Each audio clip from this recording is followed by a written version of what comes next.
Un estado de shock no es algo que se produce únicamente cuando nos pasa algo malo, sino también cuando perdemos nuestra narrativa o nuestra historia, cuando nos desorientamos. Lo que nos mantiene orientados, alerta y a salvo del shock es nuestra historia. Una época de crisis como la que estamos viviendo es ideal para pensar en la historia, en la continuidad, en las raíces.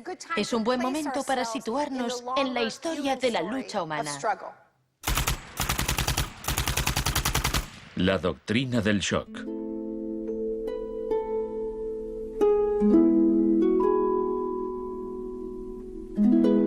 Todo empezó el 1 de junio de 1951, cuando representantes de agencias de inteligencia occidentales se reunieron en secreto con profesores universitarios en el Hotel Ritz-Carlton de Montreal.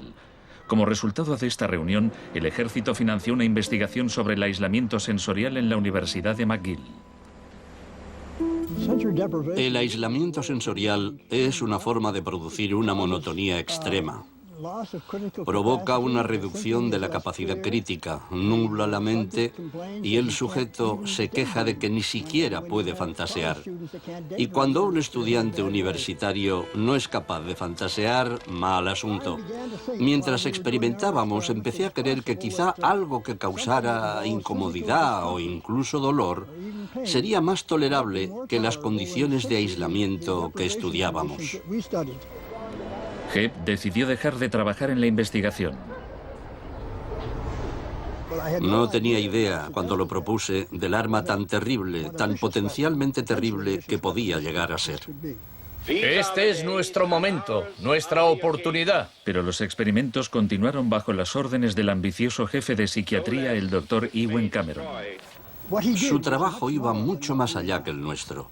Nosotros dejábamos muy claro que el sujeto podía marcharse en el momento en que quisiera, y algunos se iban. Los pacientes de Cameron no tuvieron tanta suerte. El Allen Memorial Institute, donde trabajaba, empezó a parecer una macabra cárcel donde Cameron llevaba a cabo experimentos extraños con sus pacientes de psiquiatría. Quería borrarles la mente, dejársela en blanco para reprogramarlos desde cero.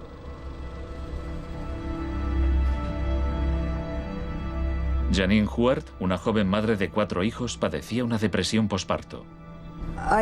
Me entraban escalofríos cuando me decían, mañana te toca tratamiento de electrochoque.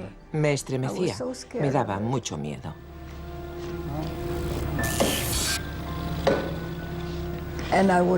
Despertaba en otra habitación, totalmente confundida y triste. Y me quedaba muy afligida después. Iba por ahí caminando como una zombie.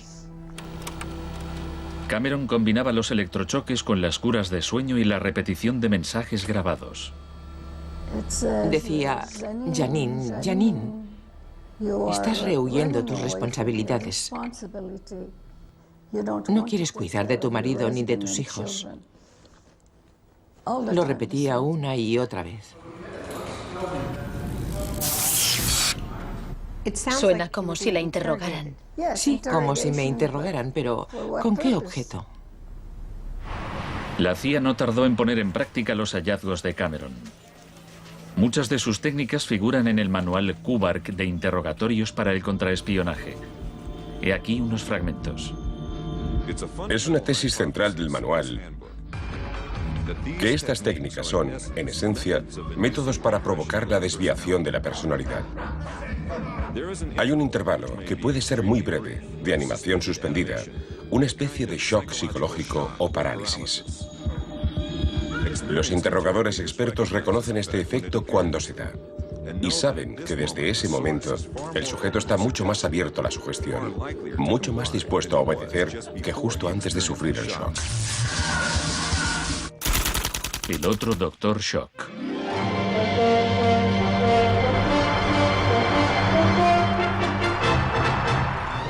En la misma época en que Ewen Cameron realizaba sus experimentos en Montreal, un partidario de otro tipo de shock trabajaba no muy lejos de allí.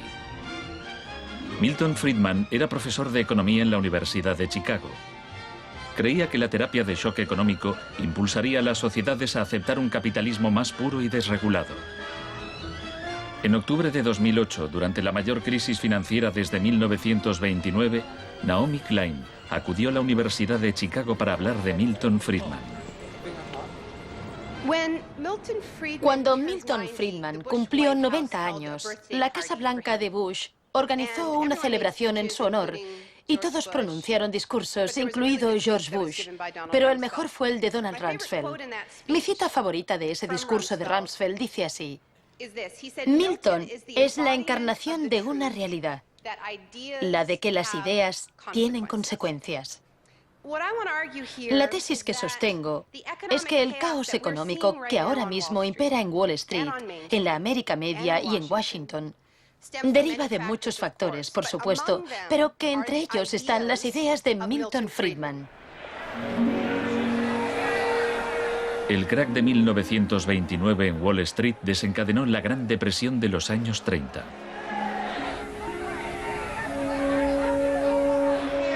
En la base de las tesis de Friedman estaba su oposición a la política del New Deal anunciada por el presidente Franklin Roosevelt en su discurso de investidura. Nuestra prioridad es conseguir que la gente tenga trabajo. No es un problema insoluble si lo abordamos de forma inteligente y con valentía. Quiero expresar mi firme creencia de que no debemos temer a nada, excepto al miedo en sí. Influido por el economista John Maynard Keynes, Roosevelt puso en marcha un programa de empleo público para que la gente volviera a trabajar. Hoy la depresión no es más que un vago recuerdo. Millones de hombres y mujeres han encontrado trabajo y por consiguiente seguridad y esperanza. No fue tan sencillo. La depresión duró hasta la Segunda Guerra Mundial, pero después el Plan Marshall generalizó el modelo regulador e intervencionista de Keynes en Europa.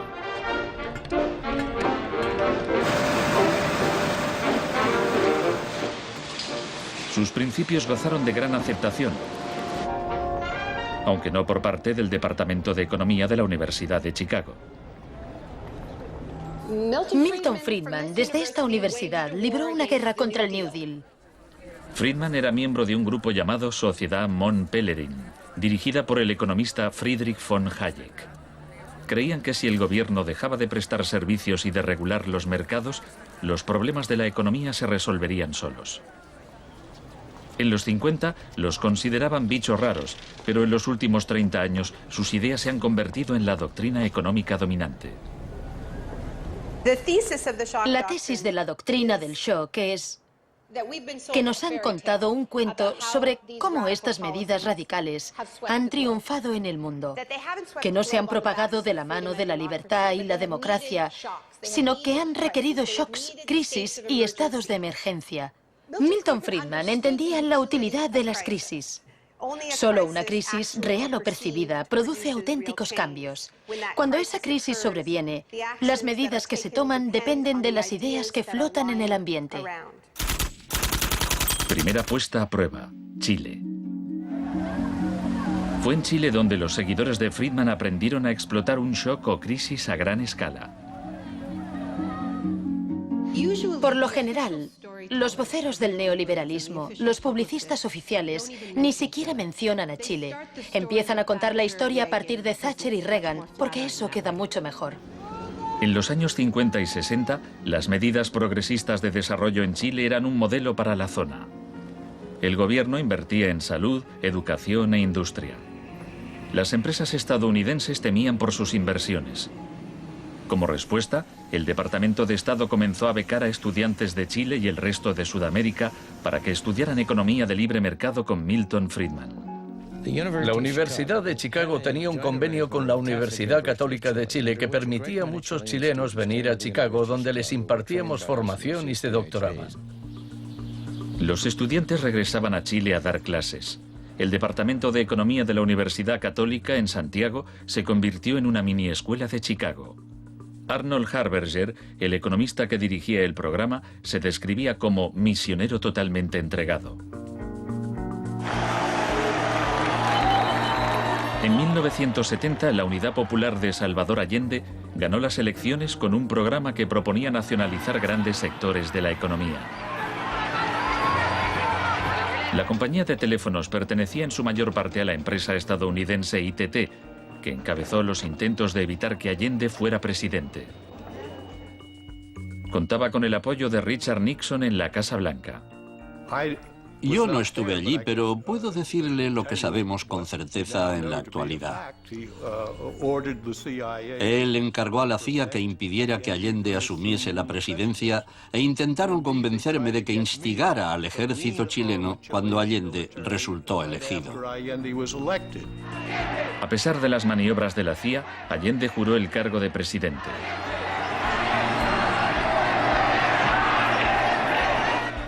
Richard Nixon ordenó al director de la CIA que hiciera gritar a la economía. Señor Nixon es presidente de Estados Unidos y yo soy presidente de Chile. Yo no tendré un término despectivo contra el señor Nixon mientras el señor Nixon respete al presidente de Chile. Comenzó a fraguarse un golpe militar. Los Chicago Boys chilenos se pusieron a trabajar en un programa económico de 500 páginas llamado El Ladrillo.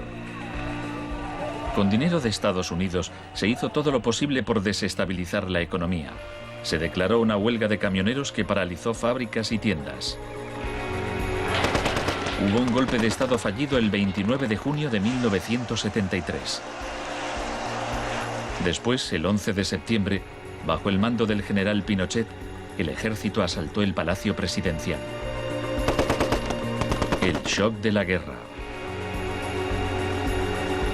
Chile había disfrutado durante 41 años ininterrumpidos de un régimen democrático que estaba siendo derrocado por medio de la violencia.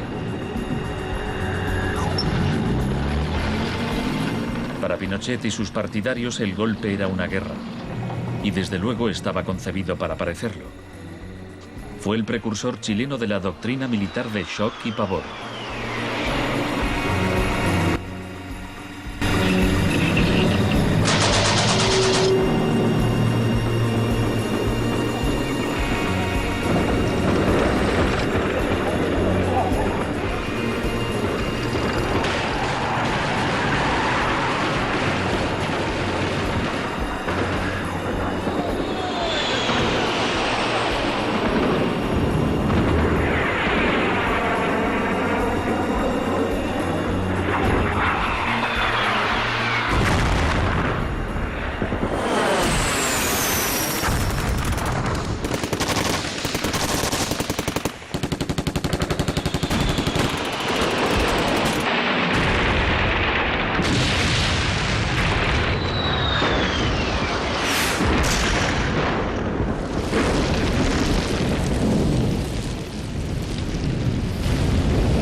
Fuerzas Armadas y de Orden, solo bajo la inspiración patriótica de sacar al país del caos que en forma aguda lo estaba precipitando el gobierno marxista de Salvador Allende. Los Chicago Boys entregaron a Pinochet el ladrillo, su plan económico.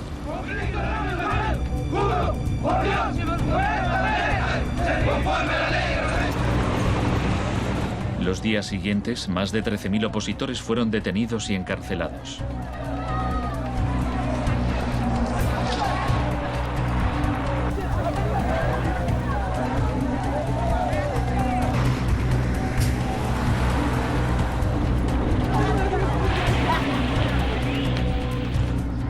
Recluyeron a miles de presos en el Estadio Nacional y a muchos los torturaron.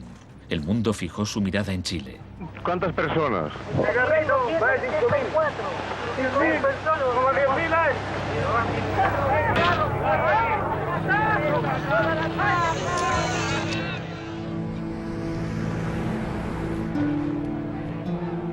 A principios de noviembre liberaron a 5.000 presos. A los 900 que quedaron los trasladaron a otros centros de detención.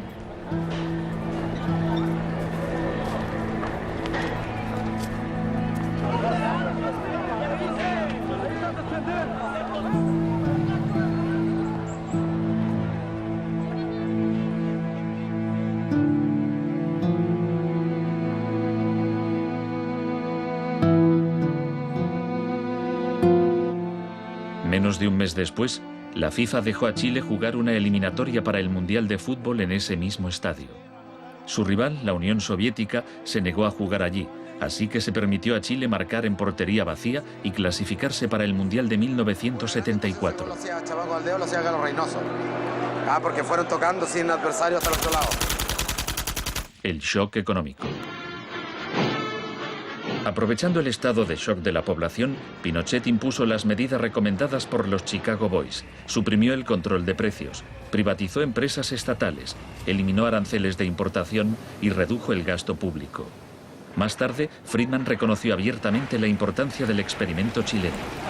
Se trataba del primer caso en que un avance hacia el comunismo daba paso a un avance hacia el libre mercado. No dio resultado. Al cabo de un año había una inflación del 375% anual, la más alta del mundo. Así que en marzo de 1975, Arnold Harberger y Milton Friedman volaron a Santiago.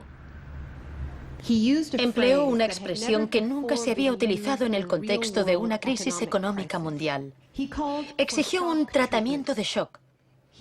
Dijo que él era como un médico que iba a ayudar a un país asolado por una epidemia y simplemente recetaba el remedio.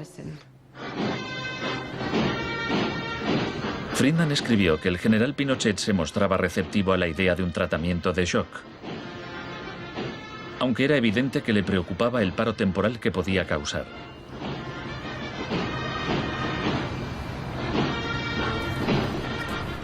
Pronto quedó claro que la política económica de Friedman favorecería a los ricos a costa de los pobres. Se calculaba que una familia que intentara subsistir con el salario mínimo tendría que gastar el 74% de sus ingresos en pan. Viajar en autobús o beber leche se había convertido en un lujo. Pinochet acabó con la distribución gratuita de leche en las escuelas, disposición similar a la polémica medida que había tomado la joven ministra de Educación británica que más tarde sería su amiga. ¿Me siento aquí? Gracias. Muchas gracias. Para poder imponer estas políticas económicas, había que sembrar el miedo hacia un enemigo. Tampoco creo que se haya triunfado totalmente sobre el marxismo. El marxismo es como un fantasma. Cuesta mucho tomarlo. Mejor dicho, no se puede tomar.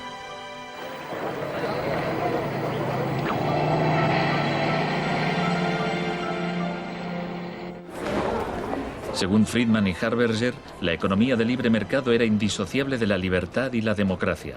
Pero en Chile, donde sus ideas se estaban aplicando en el contexto de una dictadura militar, no era así. Muchos latinoamericanos veían una relación directa entre los shocks económicos que empobrecían a millones de personas y las torturas infligidas a quienes creían en una sociedad distinta. Orlando Letelier era uno de ellos. Letelier había sido embajador de Allende en Washington. Pasó un año en una de las cárceles de Pinochet antes de exiliarse en Estados Unidos. En 1976, Letelier escribió: "El plan económico tenía que imponerse por la fuerza, y en Chile esto solo podía conseguirse por medio de miles de asesinatos, el establecimiento de campos de concentración por todo el país y el encarcelamiento de más de 100.000 personas en 3 años.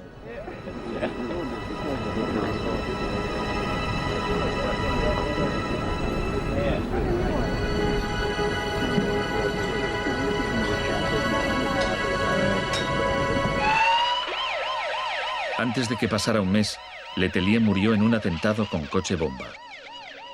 Buenas tardes. Una potente explosión ha destrozado un coche que circulaba por el normalmente tranquilo Embassy Road de Washington.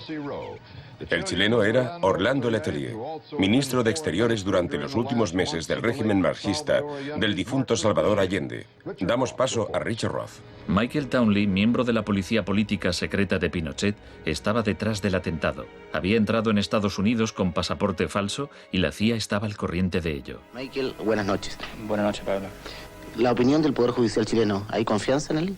Mire, yo confío plenamente en la justicia chilena, como patriota y luchador antimarxista y juntista por sobre todas las cosas. Pese a su confianza, Townley fue extraditado a Estados Unidos y condenado por el asesinato de Letelier. Pinochet gobernó Chile como dictador durante 17 años.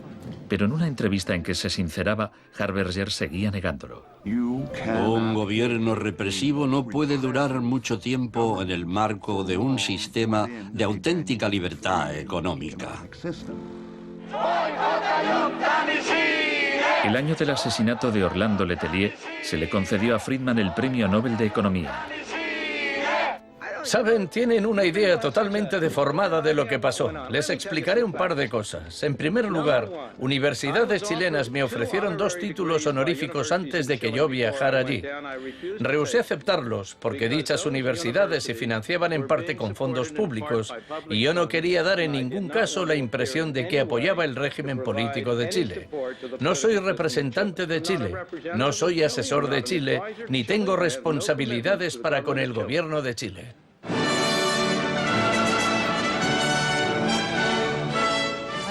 Y ahora le cedo la palabra al profesor Milton Friedman. Friedman, vete a casa. Friedman, vete a casa.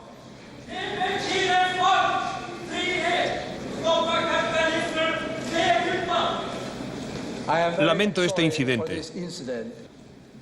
Podría haber sido peor.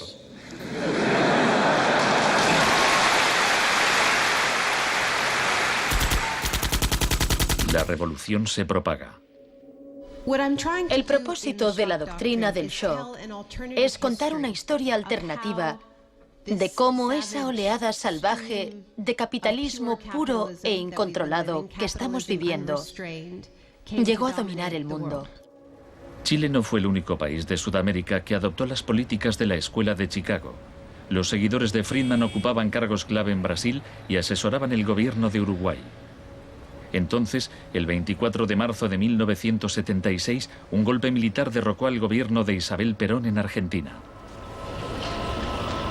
Una junta de 3 generales tomó el poder bajo el mando del general Videla. Los Chicago Boys accedieron a puestos económicos relevantes en el gobierno militar. Aprovecharon la oportunidad para introducir importantes reformas económicas y sociales. Un año después del golpe, los sueldos habían perdido el 40% de su valor, se cerraban fábricas y la pobreza se disparó. Como en Chile, hubo que aterrorizar al pueblo para que aceptara estas medidas económicas. Videla aprendió de la experiencia de Pinochet. Adoptó la táctica de hacer desaparecer personas. Para equilibrar el terror público y privado, llevaban a cabo los secuestros en plena luz del día y después siempre podían negarlos. Fue necesario cumplimiento de la misión que la nación le tiene asignada, articular la defensa de la sociedad argentina. Las reglas de esta guerra no convencional, que no buscamos ni provocamos, son distintas. Muchas de las técnicas empleadas por los militares chilenos y argentinos las habían aprendido en la Escuela de las Américas dirigida por Estados Unidos. Enseñaban técnicas de tortura. Violar a la víctima, desnudarla, herirla con objetos punzantes, romperle extremidades, sacarle los ojos, marcarla a fuego. En Latinoamérica hay regímenes que violan hoy en día los derechos humanos. Practican asesinatos políticos, torturas, deportaciones, encarcelamientos sin juicio, que son técnicas aprendidas en este centro. Quizás sea así. Si me dice que lo que enseñamos aquí se ha llevado a la práctica, no se lo negaré. El uso de la tortura contra un soldado enemigo conocido para obtener algún tipo de ventaja militar me parece justificable y acertado. Ir más allá, utilizar las técnicas de tortura solo para intimidar a la gente, es un grave error, poco ético e inmoral. Pero en Argentina y Chile estas técnicas no solo se emplearon con soldados o terroristas, sino con estudiantes y sindicalistas, con todo aquel que se opusiera a la política de libre mercado del régimen.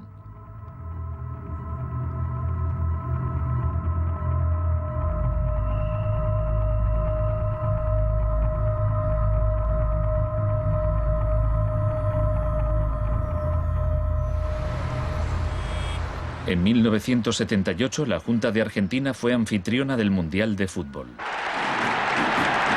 La final se jugó en un estadio que estaba aproximadamente a 1 kilómetro del mayor centro de detención del país, donde había miles de presos en cámaras de tortura. Decir que con los goles, con el grito de gol, se tapaba la voz de los secuestrados, los gritos de los secuestrados, era una realidad. Organización extraordinaria, miles y miles de banderas, miles y miles de gargantas enronquecidas, 25 millones de argentinos que tienen un solo color, el celeste y blanco. El fútbol ha hecho el milagro del país, de este maíz maravilloso que nos siguen atacando a aquellos que... Argentina llevó su régimen de terror un paso más lejos que Chile. Entre los desaparecidos había cientos de mujeres embarazadas a quienes les permitieron dar a luz antes de asesinarlas. De todas aquellas mujeres que estaban embarazadas, les permitieron tener a sus hijos para una vez que nacieran, sacárselos. Y eso sucedió con 500. Yo soy uno de esos 500. Esos niños, muchos de los cuales fueron criados por familias afines al ejército, eran un escalofriante recordatorio del proyecto de la Junta de rehacer toda la sociedad.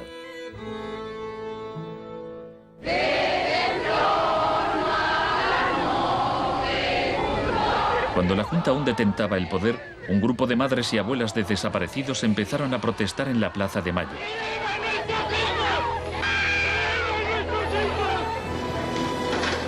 Como detectives buscaron a los niños perdidos. Tras la caída de la Junta, localizaron a algunos y los reunieron con sus familias. De vez en cuando encontraban restos. Por lo general, no encontraban nada. El general Videla fue declarado culpable de asesinato, secuestro y tortura. Señores jueces, nunca más. Se le condenó a cadena perpetua.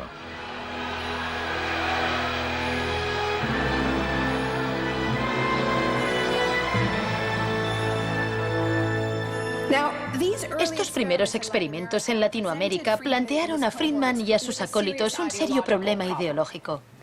Friedman había prometido que sus medidas no solo enriquecerían aún más a la élite, sino que crearían la sociedad más libre posible, que aquella era una guerra contra la tiranía, que el capitalismo y la libertad iban juntos.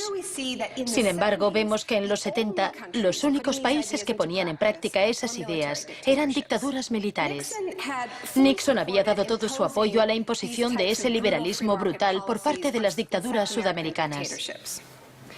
En cambio, el caso de la política económica dentro de Estados Unidos, donde Nixon se estaba jugando la reelección, era harina de otro costal. La Escuela de Chicago y el mundo anglosajón. Friedman mantenía una relación cordial con Nixon. Varios de sus colegas y discípulos de la Escuela de Chicago obtuvieron cargos en el gobierno. Entre ellos Donald Rumsfeld. Con la ayuda de Dios. Enhorabuena. Gracias. En 1971, en plena depresión económica, Nixon dejó a un lado las ideas de Friedman e instauró una política de control de precios y salarios. Puso a Rumsfeld al cargo. Es en esencia una cuestión de oferta y demanda. Hace tiempo que me opongo al control de salarios y precios. Creo que implica la injerencia del gobierno en la libertad individual y me parece intolerable. La política keynesiana tuvo éxito y Nixon salió reelegido con una victoria aplastante. Fue un duro golpe para Friedman. Más tarde, en 1979, Margaret Thatcher fue elegida primera ministra en Gran Bretaña. Su gurú intelectual era el viejo mentor de Milton Friedman, Friedrich von Hayek. Poco más de un año después, Ronald Reagan ganó las elecciones presidenciales de Estados Unidos. Ahora, tanto Gran Bretaña como Estados Unidos estaban en manos de friedmanitas declarados. El programa con que Margaret Thatcher llegó al poder se basaba en 4 puntos: recortar el gasto público, bajar los impuestos, reducir el número de empresas estatales o paraestatales, desregular la industria e introducir una política monetaria moderada y estable para combatir la inflación. Durante sus primeros 3 años en el poder, el paro se duplicó en ciertos sectores, lo que provocó oleadas de huelgas. El índice de popularidad de Thatcher cayó hasta el 25%. Estallaron disturbios en las principales ciudades británicas. Hasta los admiradores de Thatcher albergaban ciertas dudas. Los resultados económicos de la administración Thatcher son desiguales.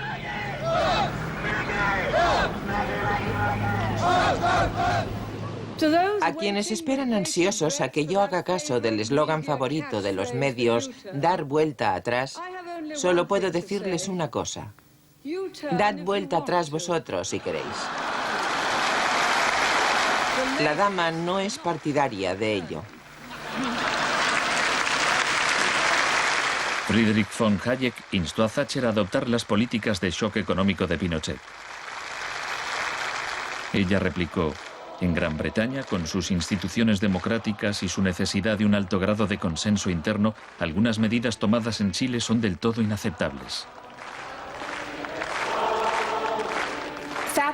La enorme impopularidad de Thatcher demostraba una vez más que el fundamentalismo del libre mercado era demasiado impopular y perjudicaba directamente a demasiada gente como para sobrevivir en un sistema democrático que requería el consentimiento de los gobernados, a diferencia de una dictadura militar.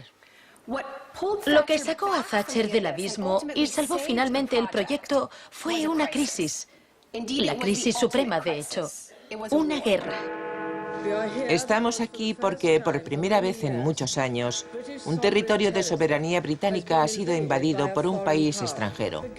El gobierno ha decidido que un importante destacamento zarpe en cuanto se hayan ultimado todos los preparativos. El acorazado Invincible irá en cabeza. La mayoría de los británicos ni siquiera había oído hablar de las Malvinas, pero cuando Argentina invadió el pequeño archipiélago a miles de kilómetros de distancia, en el Atlántico Sur, Thatcher aprovechó la ocasión para hacer honor al apodo Dama de Hierro. Caballeros, me dicen que la bandera blanca ondea sobre Stanley. La guerra terminó menos de 3 meses después. Cuando las tropas regresaron al Reino Unido, las celebraciones patrióticas inundaron el país. Thatcher ganó las elecciones de 1983 por amplia mayoría. Esto le permitiría aplicar una forma de terapia de shock económico como la impuesta en Chile.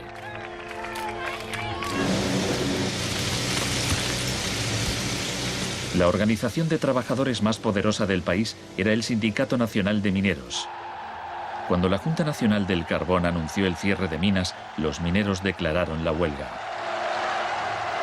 Zonas del centro de Londres están paralizadas por miles de mineros y simpatizantes que se manifiestan por la ciudad en favor de la huelga de mineros, la más larga y feroz jamás vivida en Inglaterra desde 1926, así como la más costosa. La huelga duró casi un año. Thatcher empleó todos los medios a su disposición para acabar con el sindicato.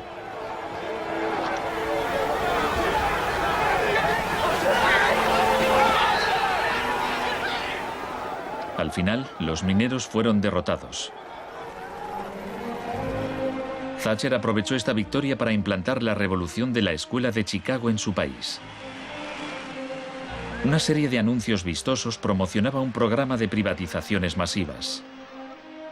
Thatcher vendió la industria del acero, el agua, la electricidad, el gas, el teléfono, aerolíneas, el petróleo. Privatizó las viviendas públicas. Salieron a concurso los servicios municipales. En 1986 se desregularon los servicios financieros y la banca. Se le llamó el Big Bang. No hace falta que le recuerde a ninguno de los presentes que el Big Bang es solo el principio. En el Reino Unido, antes de Thatcher, un gerente general ganaba 10 veces más que el empleado medio. En 2007 ganaba más de 100 veces más.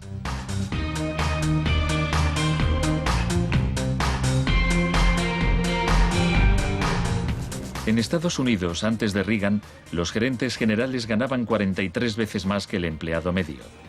En 2005 ganaban más de 400 veces más. Friedman reconocía abiertamente que Thatcher y Reagan estaban haciendo mucho por difundir la doctrina de la Escuela de Chicago en el mundo. Por aquí, señor Reagan. He pensado que debía colocarse aquí. La coincidencia en el tiempo de los mandatos de Thatcher y Reagan fue sumamente importante para la aceptación pública en todo el mundo de un enfoque distinto de la política económica y monetaria. Muchas gracias. Voy a describirles un plan y una esperanza a largo plazo. Que el avance de la libertad y la democracia relegue al marxismo-leninismo al basurero de la historia, tal como ha hecho con otras tiranías que coartan la libertad e impiden que la gente se exprese. Más allá del telón de acero. Todos conocemos el cuento de hadas sobre la caída del comunismo. Occidente, con Reagan y Thatcher al mando, parecía tan próspero a los ojos de la gente del bloque comunista que ésta a su vez empezó a exigir medidas radicales de libre mercado. En realidad no sucedió así. Es cierto que quienes vivían oprimidos por el autoritarismo comunista querían la democracia de verdad y que querían poder ir a comprar tejanos y a comer Big Macs. Eso es cierto. Pero eso no significa que aspiraran al capitalismo salvaje con oligarcas descontrolados y sin protecciones sociales, que acabó por instaurarse en tantos países del bloque del Este que aún lo padecen hoy en día. Thatcher había hecho lo posible por socavar el poder de los sindicatos en el Reino Unido, pero en 1988 viajó a Polonia para ofrecerle su apoyo al sindicato Solidaridad. Se trata del proceso para pasar de donde están ahora a donde quieren estar. Como consecuencia de las huelgas en Polonia, se permitió a Solidaridad participar en las elecciones de junio de 1989, lo que a su vez desencadenó oleadas de manifestaciones en toda Europa del Este.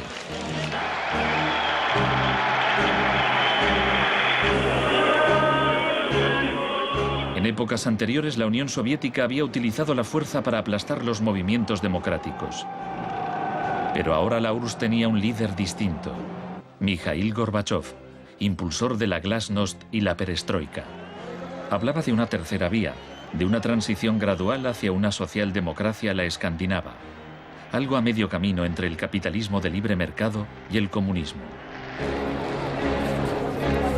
Gorbachov cautivó al público y los políticos de Occidente. Es un líder audaz, decidido y valiente.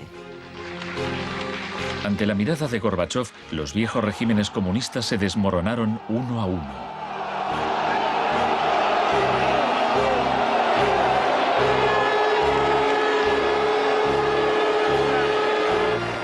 A finales de año, el símbolo más famoso de la división de Europa fue derribado.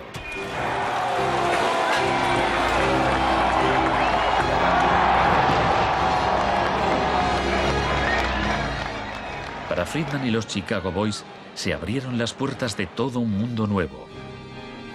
En la Unión Soviética, Gorbachov quería reformar la economía rusa poco a poco. En 1991, Gorbachov asistió como invitado a la cumbre del G7 en Londres. Esperaba obtener apoyo financiero para sus reformas económicas graduales. Sin embargo, le dijeron que o aceptaba la terapia de shock radical o no le concederían ayudas. ¿Qué tal, señor presidente? ¿No está demasiado cerca? El mes siguiente se produjo un intento de golpe de Estado contra él. Miembros del sector duro del Partido Comunista pusieron a Gorbachov bajo arresto domiciliario en su casa de veraneo de Crimea. Los tanques rodearon la Casa Blanca, el Parlamento ruso.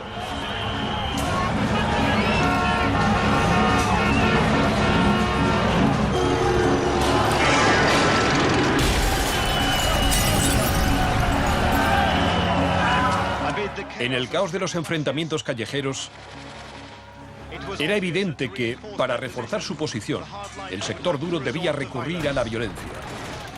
Estos choques entre el pueblo y las fuerzas del orden son algo nunca visto desde los tiempos lejanos de la Revolución Rusa. Hoy, cuando amanecía sobre un mar de escombros, empezaba a quedar claro que el golpe se estaba desmoronando. El edificio del Parlamento ruso estaba a salvo. El ejército no había intervenido. Y en el interior, Yeltsin tenía más poder que nunca.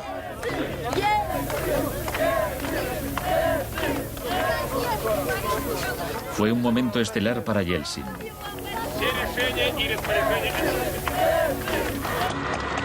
Gorbachov fue puesto en libertad y regresó a Moscú, pero había perdido buena parte del poder. Aplaudo los elevados principios del pueblo ruso y también los del presidente Boris Yeltsin. En diciembre de 1991 se disolvió la Unión Soviética, un shock profundo para el pueblo ruso. Yeltsin se hizo cargo entonces de la política económica de la Federación Rusa. El libre mercado llegó a Rusia y con él el caos. La adopción de las doctrinas de la Escuela de Chicago por parte de Rusia marcó el principio de un nuevo capítulo en la cruzada por el libre mercado. Fue shock en estado puro, sin nada de terapia. Pese a los intentos oficiales por promover el capitalismo popular, lo cierto es que un puñado de empresarios amasó grandes fortunas. Se vendieron empresas estatales a precio de saldo. La prensa rusa apodó a los asesores de Yeltsin los Chicago Boys.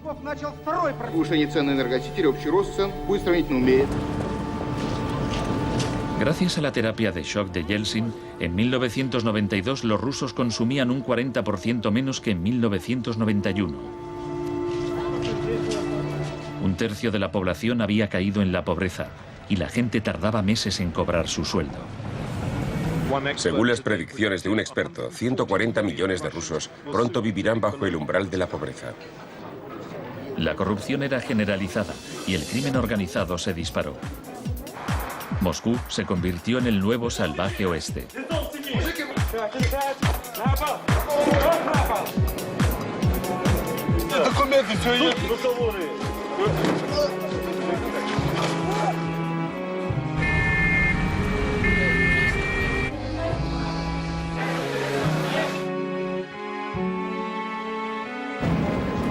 La mayoría de los rusos se oponía a que el radicalismo de los Chicago Boys se implantase en su país. En marzo de 1993, el Parlamento tomó una decisión crucial. Votó a favor de retirarle a Yeltsin los poderes especiales que le había otorgado. Yeltsin instauró un régimen especial. El Tribunal Constitucional lo declaró ilegal.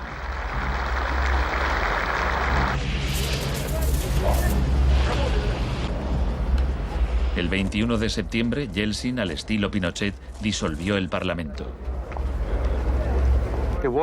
A partir de hoy quedan suspendidas las funciones legislativas, administrativas y de control del Parlamento de la Federación Rusa.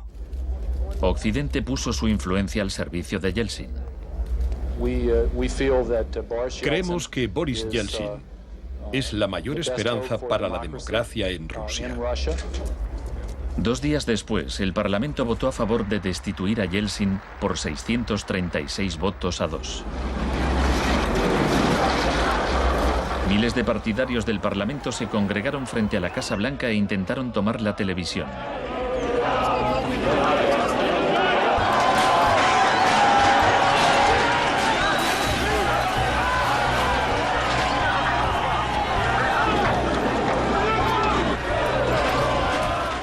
Parecía que los defensores del Parlamento iban ganando. Yeltsin voló de regreso a Moscú de su casa vacacional. Esa noche, 100 manifestantes murieron en los enfrentamientos con las fuerzas de Yeltsin.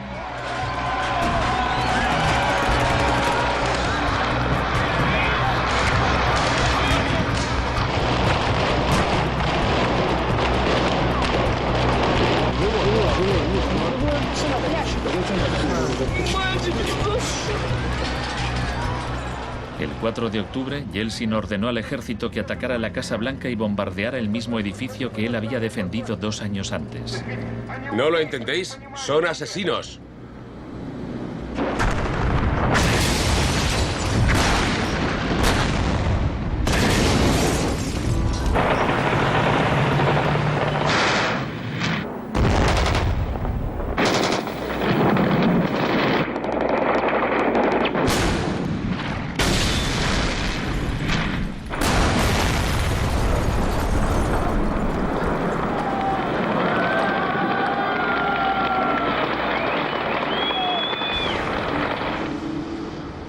Warren Christopher, el secretario de Estado norteamericano, dijo: Estados Unidos no suele apoyar la suspensión de parlamentos, pero corren tiempos excepcionales.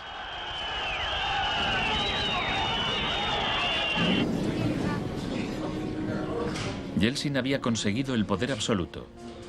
Asesorado por sus Chicago Boys, practicó un capitalismo de amigotes. Se pusieron a la venta más industrias estatales, y así nació una nueva clase de empresarios multimillonarios con influencia política, los oligarcas. En 1998, el 80% de las granjas rusas estaba en quiebra y 70.000 fábricas estatales habían cerrado. En 8 años, el número de pobres había aumentado en 72 millones, mientras Moscú pasaba a ser la ciudad del mundo con más multimillonarios.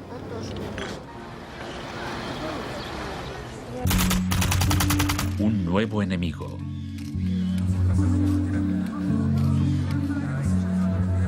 Buenas tardes, gracias por venir. Es un honor para mí anunciarles que voy a proponer a Donald Rumsfeld como secretario de Defensa. Estoy deseando servir de nuevo a mi país. Rumsfeld ya había sido secretario de Defensa en el gobierno de Gerald Ford.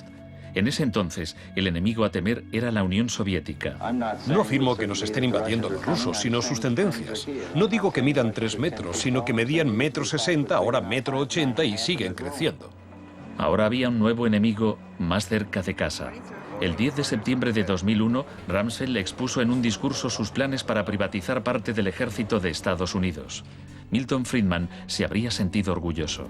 Decía: hoy hablaré de un adversario que representa una amenaza, una grave amenaza para la seguridad de Estados Unidos. Dicho adversario es uno de los últimos bastiones de la planificación central. Gobierna a golpe de planes quinquenales. Podría parecer que este adversario es la antigua Unión Soviética, pero ese enemigo ya no existe. Tenemos a este adversario mucho más cerca. Es la burocracia del Pentágono. Hoy le declaramos la guerra a la burocracia. Al día siguiente, el vuelo 77 de American Airlines se estrelló en el Pentágono y mató a 184 personas.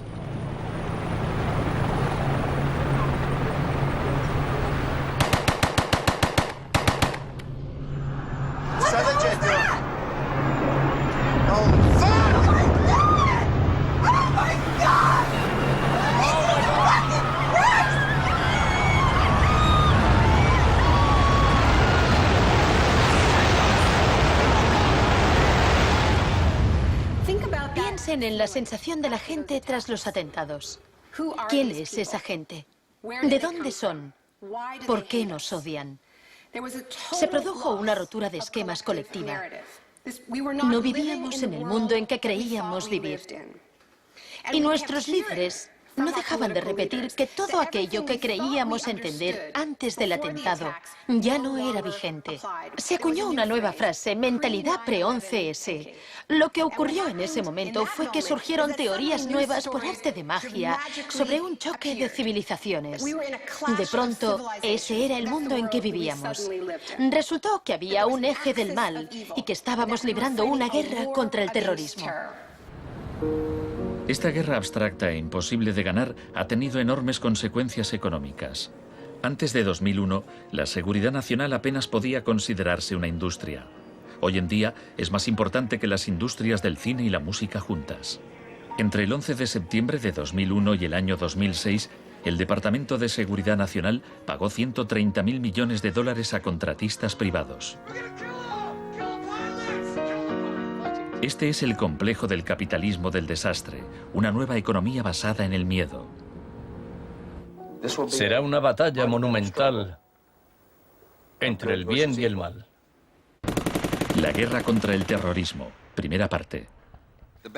La mejor defensa contra el terror es una ofensiva global contra él, allí donde esté. La primera fase de esta guerra fue el bombardeo de Afganistán.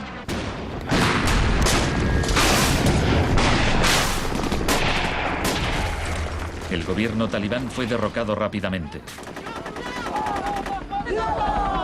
La posguerra resultó más complicada. Nuestra lucha contra el terrorismo empezó en Afganistán, pero no acaba allí. Buscamos sobre todo detenidos que nos sirvan para extraerles información.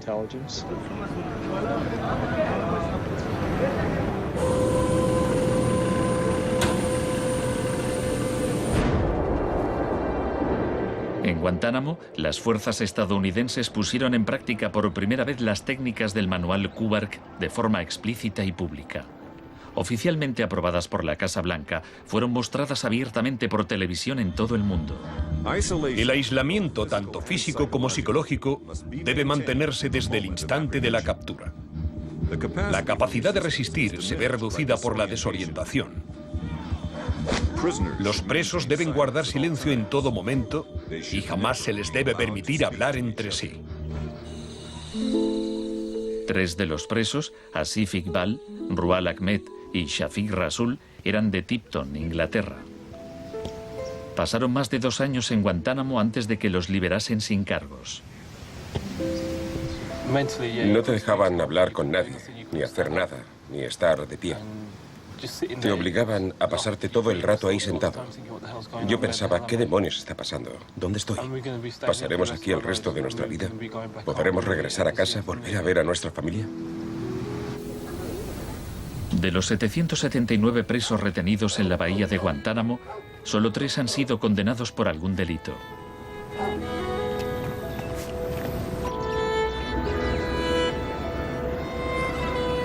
Lo único que sé a ciencia cierta es que son mala gente. Era un mensaje para todo el mundo, un mensaje muy claro. Esto es lo que te pasa si te interpones en nuestro camino. La guerra contra el terrorismo, segunda parte. La guerra contra el terrorismo no se libra contra un solo hombre o contra un solo país.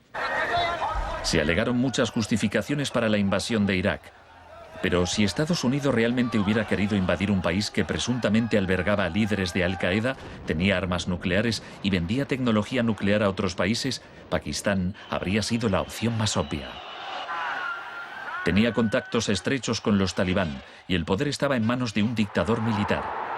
En cambio, George Bush eligió como objetivo Irak, el país con la tercera mayor reserva de petróleo del mundo.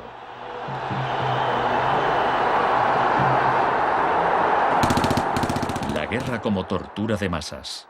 Los planes de guerra del Departamento de Defensa no son como los de la Guerra del Golfo. Están más en la línea de la invasión de Panamá de 1989. Según ha podido saber la CBS, se iniciará en el llamado Día A con A de ataques aéreos, ataques tan devastadores que hará que los soldados de Saddam no puedan ni quieran oponer resistencia.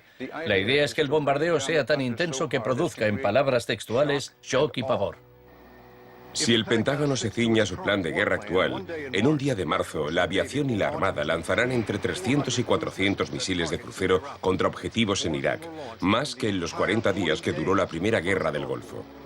Será un ataque de una magnitud nunca antes vista, nunca antes prevista. Harlan Ullman es uno de los artífices del concepto shock y pavor, que consiste en lanzar un gran número de bombas guiadas de precisión. Esto produce un efecto inmediato, como el de las bombas nucleares de Hiroshima. No es cuestión de días o de semanas, sino de minutos.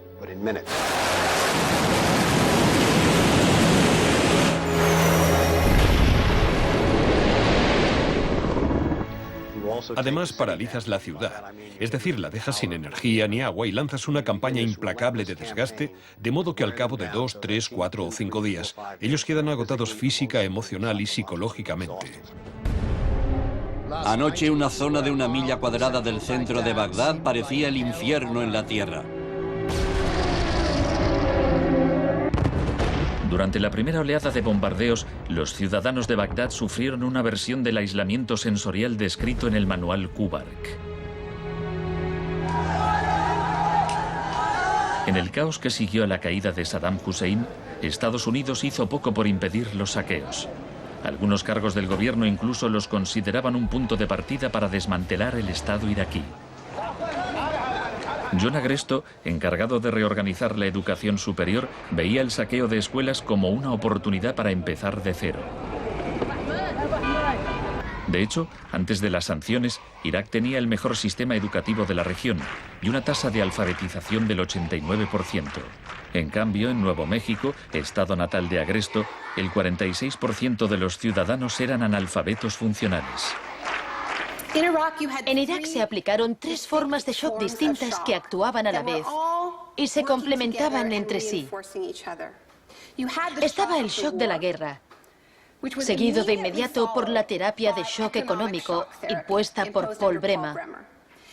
Y como la resistencia a esa transformación económica, a ese shock económico rápido iba en aumento, se aplicó el shock de la represión y la tortura, 3 clases de shock distintas.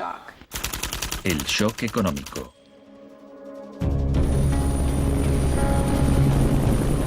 En mayo de 2003, Paul Bremer fue nombrado enviado presidencial de Estados Unidos a Irak. 2 semanas después de su llegada, declaró el país listo para los negocios. Creemos que la coalición cuenta con una autoridad lo bastante amplia para decidir el rumbo de la economía iraquí. Bremer sabía poco sobre Irak, pero mucho sobre el capitalismo del desastre. Había fundado la Crisis Consulting Practice en los inicios del boom de la seguridad nacional. Hoy es un día muy importante en Bagdad. Bremer dedicó los primeros 4 meses a aprobar medidas clásicas de la Escuela de Chicago. Rumsfeld aseguraba que Irak tenía unas de las leyes fiscales y de inversión más avanzadas y atractivas del mundo libre. Una de las primeras disposiciones de Bremer fue despedir a 500.000 empleados públicos. Se trataba en parte de un acto de desbaacificación, pero reducir el gobierno era también algo muy friedmanita. Se prometieron fondos para la reconstrucción.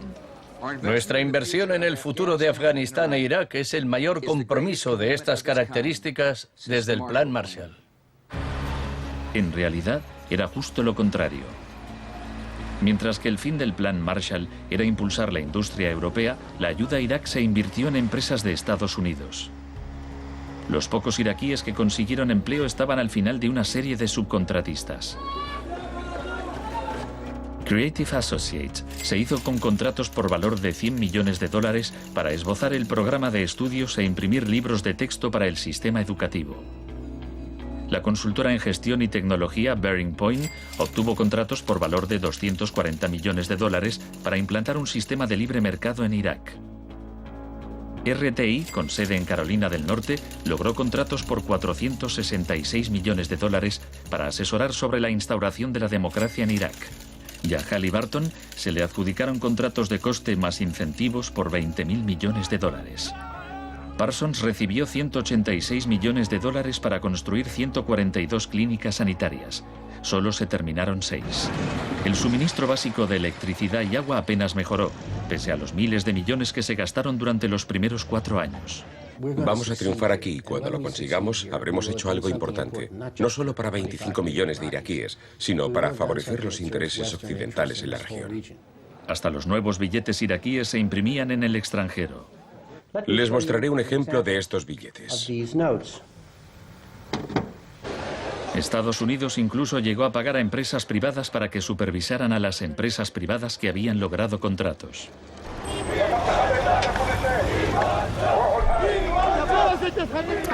Estuve en Bagdad en 2004, cuando empezaban a cometerse atentados con frecuencia. De hecho, la noche en que llegué, una bomba estalló muy cerca del hotel. Pero lo que más me impactó entonces fue que, a pesar de la violencia y del caos, los iraquíes salieron a la calle a protestar al día siguiente. 19 muertos y 100 heridos en Nayaf. Lo que pedían en esa época era elecciones, tener voz y voto en el desarrollo de la era post-Saddam. En los primeros días de la ocupación, las protestas eran pacíficas, pero a medida que pasaba el tiempo, como las protestas no daban resultado, cada vez más iraquíes se unían a la resistencia armada.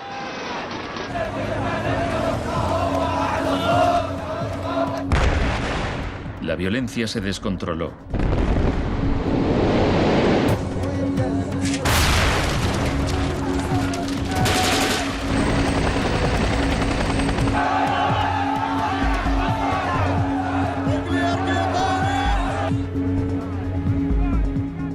Como había ocurrido en Sudamérica 3 décadas antes, se dejaban cuerpos en la cuneta a modo de advertencia. Eran los desaparecidos de Irak.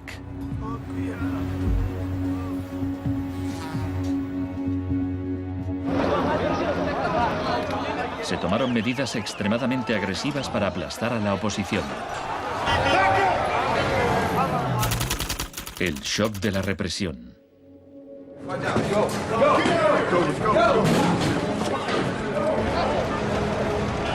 Durante los primeros 3 años y medio de la ocupación, se capturó a 61.500 iraquíes. En la primavera de 2007, 19.000 seguían detenidos. En prisión los interrogaban con técnicas derivadas de las que ideó la CIA, basándose en los experimentos realizados por Ewen Cameron en los años 50.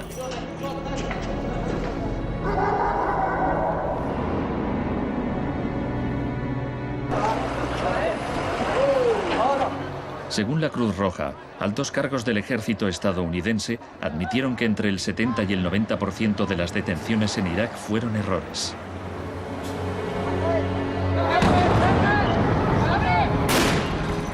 Aunque el caos que reina en el país parezca un fracaso de la terapia de shock, en Irak el capitalismo del desastre ha florecido. El desastre en sí era una buena oportunidad para hacer negocio.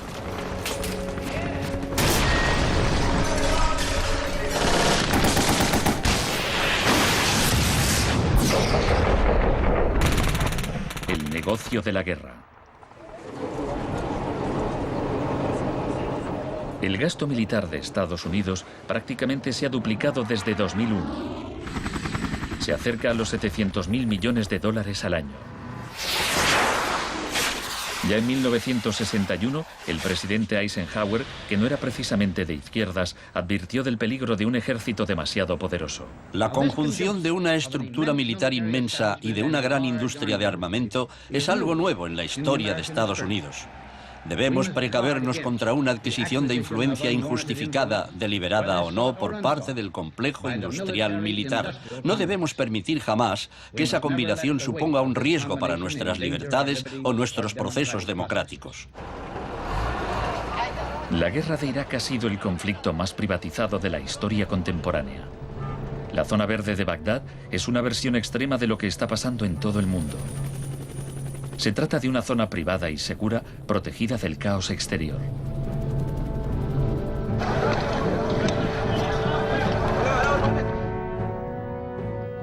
En 1991, durante la Primera Guerra del Golfo, por cada 100 soldados había un contratista militar.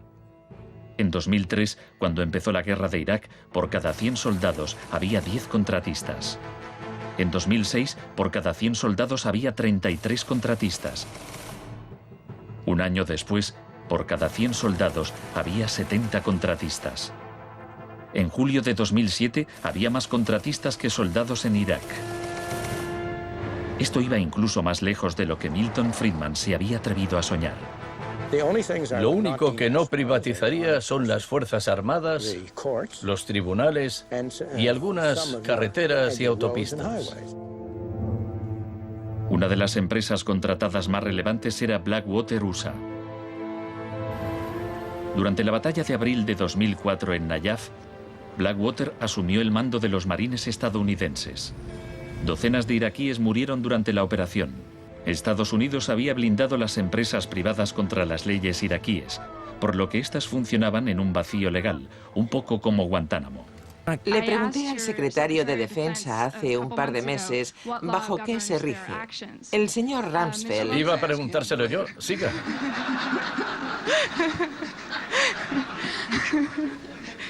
¡Socorro! Iba... Del mismo modo que la terapia de shock de Cameron dejaba a los pacientes confundidos y deshechos, los múltiples shocks infligidos a Irak redujeron al país a un estado de anarquía y violencia sectaria.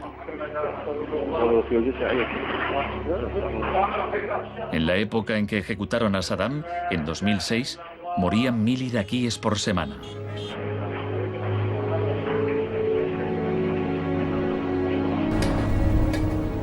En abril de 2007, la Agencia de la ONU para los Refugiados calculaba que 4 millones de personas habían tenido que abandonar su hogar. Cientos de miles de iraquíes habían muerto. Creo que los historiadores escribirán con toda claridad que hicimos algo extraordinario y noble aquí.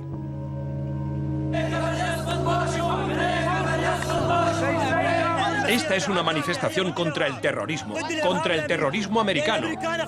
Los americanos arrestan y matan a mujeres y niños, insultan a los ancianos y matan a los jóvenes. América es terrorismo, América es terrorismo.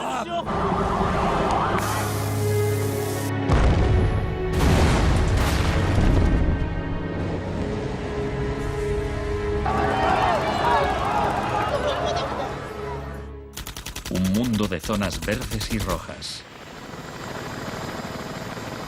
Cuando el huracán Katrina llegó a Nueva Orleans en agosto de 2005, el mundo presenció horrorizado una especie de apartheid del desastre.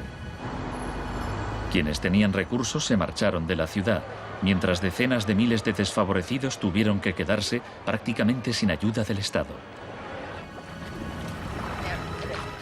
Fui a Nueva Orleans cuando la ciudad todavía estaba inundada y descubrí que lo que había visto en Irak se repetía, no en un período de posguerra, sino después de un terrible desastre natural.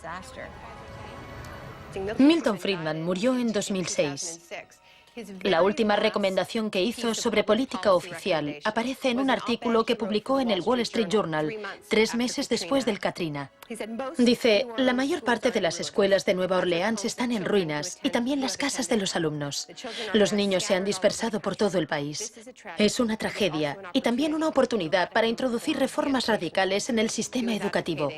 Proponía privatizar completamente los colegios de la ciudad. Era su canto del cisne.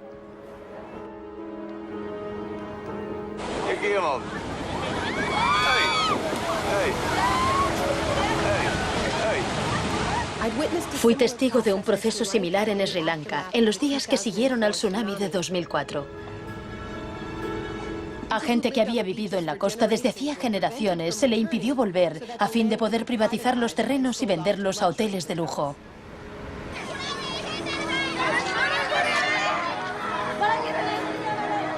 Justo a esto me refiero con la expresión doctrina del shock, al saqueo sistemático del sector público después de un desastre, cuando la gente está demasiado ocupada haciendo frente a la emergencia, a sus problemas diarios, para proteger sus intereses.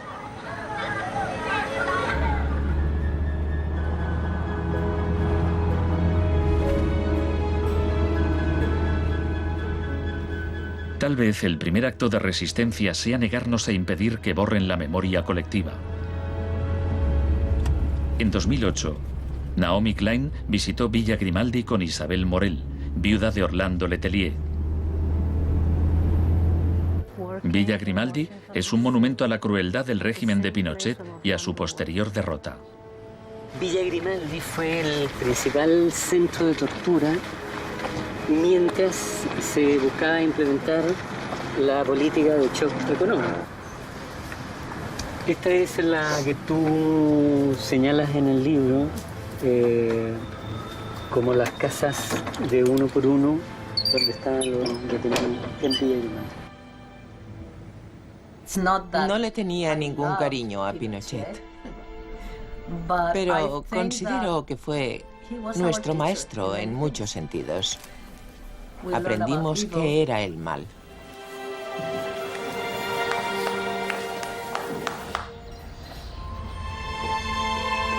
En 1988, Pinochet fue detenido cuando se encontraba en Londres. Su vieja aliada, Margaret Thatcher, permaneció a su lado. Sé lo mucho que le debemos.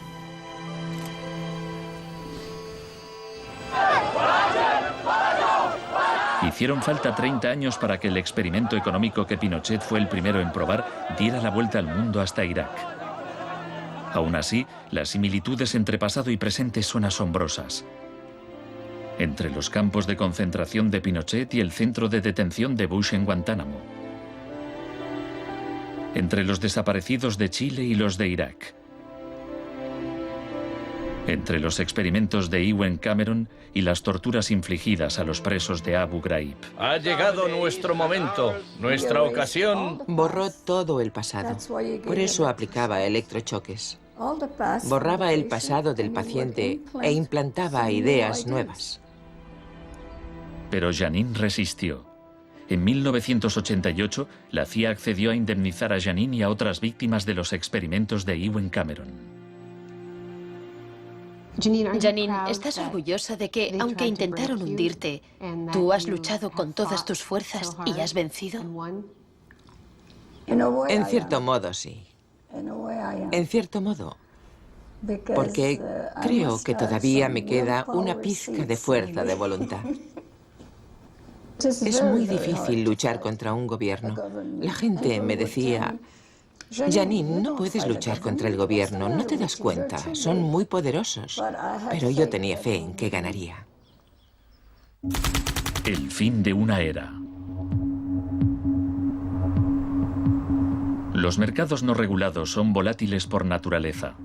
Las burbujas se inflan y al final estallan inevitablemente. Tras la desregulación del Big Bang, en los 80, se han producido varios shocks económicos. En 1987 hubo un lunes negro. Los mercados se desplomaron de forma espectacular. Fue el mayor derrumbe porcentual ocurrido en un mismo día en la historia de la bolsa. En 1992 hubo un miércoles negro cuando los especuladores de divisas hicieron fortunas apostando contra la libra. En 1997 estalló la crisis asiática. En un año, 600.000 millones de dólares se perdieron en las bolsas de Asia.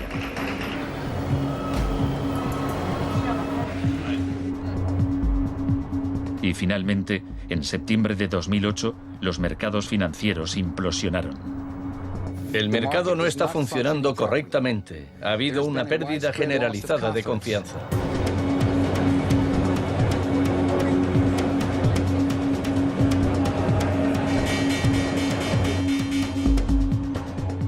El 15 de septiembre, Lehman Brothers se acogió al capítulo 11 de la ley de quiebras. Solo una semana después, se anunció que los empleados de sus oficinas en Nueva York cobrarían 2.500 millones de dólares en primas. Se calcula que empresas de Wall Street pagaron 18.400 millones en primas el año del crack. Pese al torrente de retórica populista de quienes dicen plantar cara a los peces gordos y defender a los ciudadanos sencillos y no a Wall Street, nos encontramos ante una transferencia de riqueza de proporciones incalculables. Se está transfiriendo riqueza del sector público, de las manos del gobierno, que la ha recaudado de la gente de a pie en forma de impuestos, a manos de las empresas y los individuos más ricos del mundo. Huelga decir que son los mismos individuos y empresas responsables de la crisis. Nos encontramos en medio de un tsunami crediticio imprevisible. He encontrado un fallo cuyo alcance y duración ignoro, pero es algo que me tiene muy inquieto. En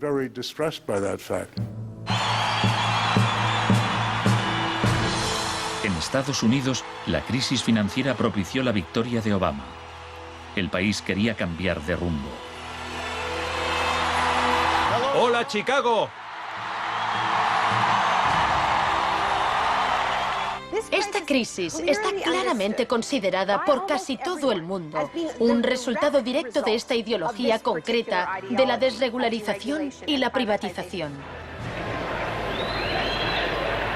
La magnitud de la crisis abre una puerta a la esperanza. La doctrina del shock, como estrategia, solo funciona si no sabemos que existe. Lo que me parece más esperanzador de la crisis económica actual es que esta táctica se está desgastando, pues el factor sorpresa ha desaparecido. Los tenemos calados y ya no nos engañan. Nos estamos volviendo a prueba de shocks. La última vez que el mundo sufrió una crisis financiera tan grave como esta, la gente abrazó las medidas keynesianas del New Deal. Quiero expresar mi firme creencia de que no debemos temer a nada, excepto el miedo mismo. Más de 1 millón de personas se desplazó a Washington para asistir al discurso de investidura de Obama. Muchos periodistas lo compararon con Franklin Roosevelt.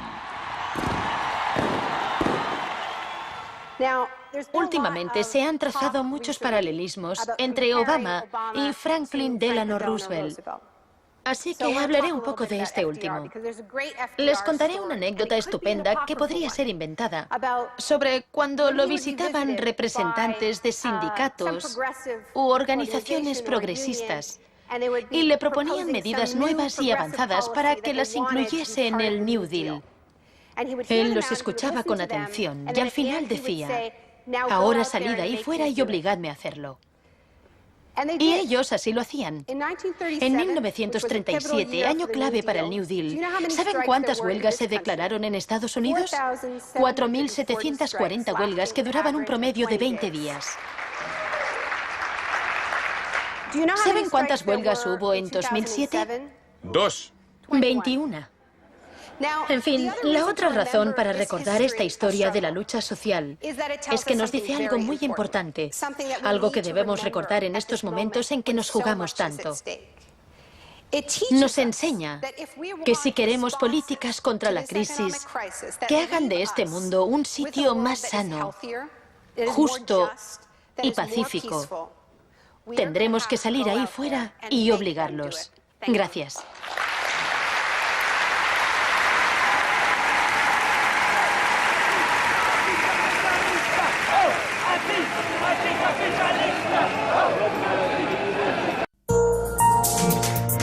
Volvemos en 2 minutos.